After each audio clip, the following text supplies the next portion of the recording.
This is the last slide cast on costing. We're looking at cost control. So we're looking at what do you do when the work is actually underway. How do you control the cost? How do you make sure that you bring the project in for what you budgeted for?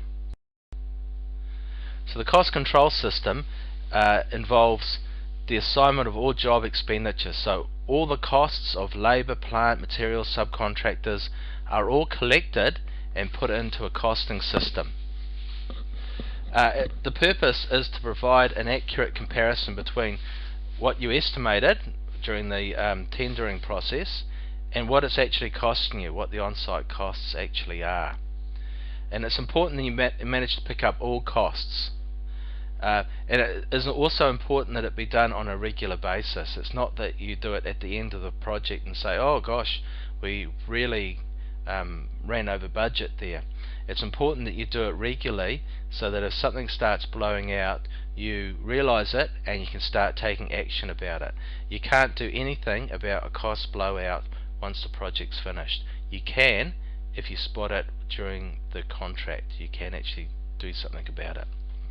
So the basic cost classifications are labour, plant and equipment, materials, subcontractors and overheads.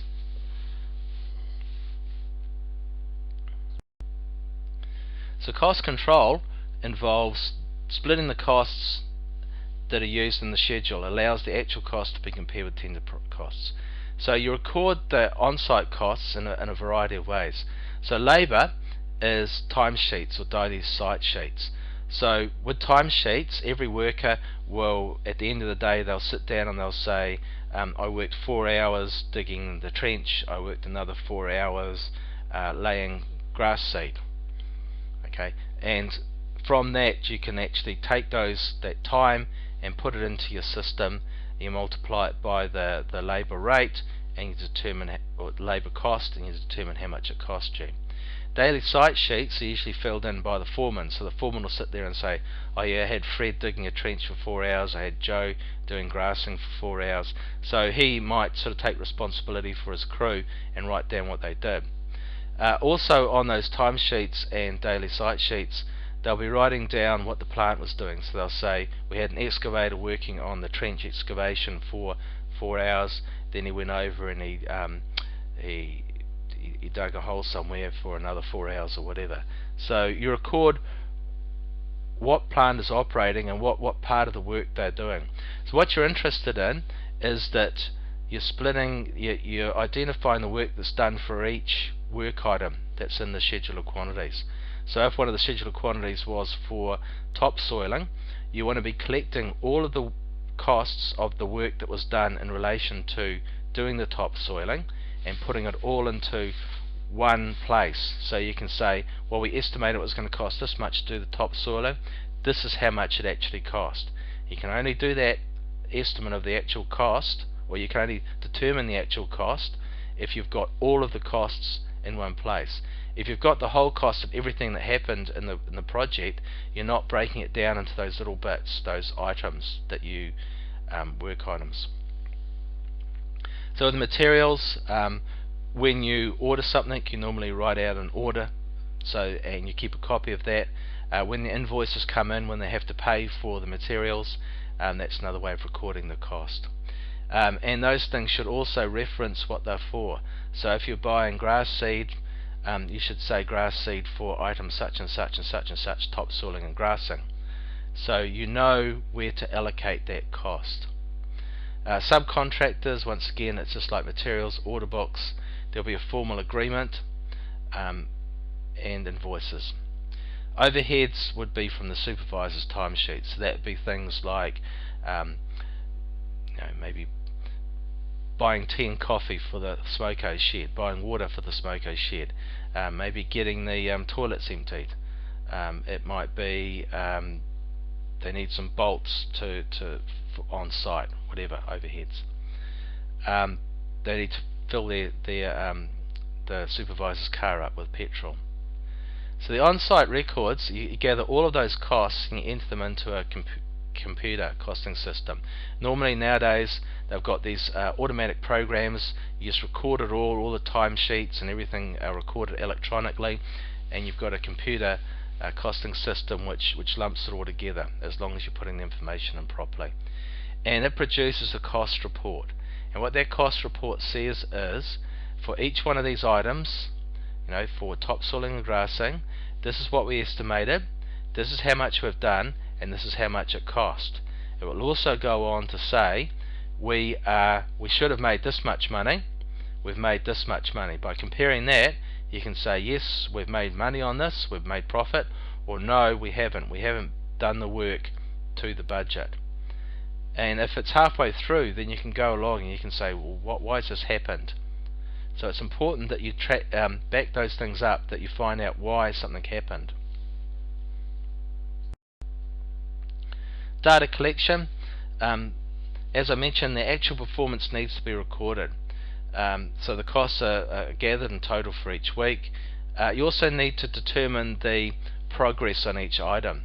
So if the topsoiling and grassing, for example, is only 50% complete, you need to record that, because the costs are no good without knowing how much work is actually being done.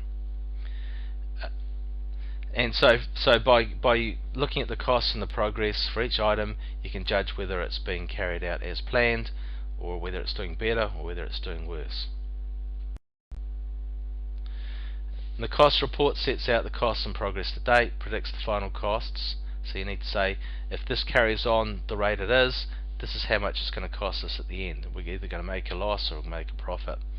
And you also need to identify discrepancies where the estimated cost, where the actual cost is different from the estimated cost. That's a discrepancy. Something is wrong, or something's gone really right. So discrepancies are the actual performance differs from that estimated, and you need to investigate both positive and negative discrepancies. So investigating negative discrepancies seems pretty obvious. Something went wrong, we don't want to do it again. But a positive discrepancy, why would you want to investigate something that went really well? And the reason for that is that you want to do it again. So the foreman might have used a different technique than what you thought he might when you're doing the estimating, and he saved a lot of money. You go, well, gosh, we want to do that again. We want to also factor it into our future estimates, so that becomes a new practice. So contractors are always trying to get better and better. So if you investigate the positive discrepancies, you can find out ways of getting better and better. The depth of the investigation depends on the costing record detail. If a discrepancy is just a couple of dollars over a budget of several thousand, then you're not going to spend too much time about it. Something happened, but it's not really worth investigating.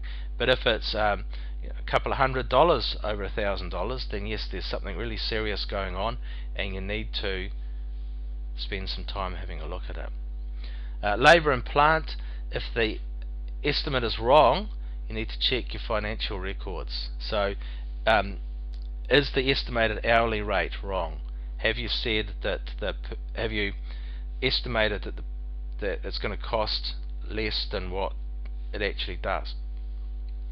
And also the number of hours. So in other words, you've underestimated the performance rate. So you've thought, oh well, those guys can dig a hole, or that excavator can shift 500 cubic meters of soil in an hour, and it is only shifting 200 cubic meters in an hour. You need to find out why. Is it because the soil is harder than what you thought? Is it because the excavator driver is more incompetent? Is it because the excavator is too small? Is it because maybe one of the trucks is going too slow? Is it because you don't have enough trucks? So you need to find out why. The other one with materials, if there's discrepancy in the materials item, you need to be looking at whether the costs have increased, whether there's an invoicing error, have they charged you more or less than what you anticipated. Is there excessive waste? Are the guys sort of being careless about the use of the materials?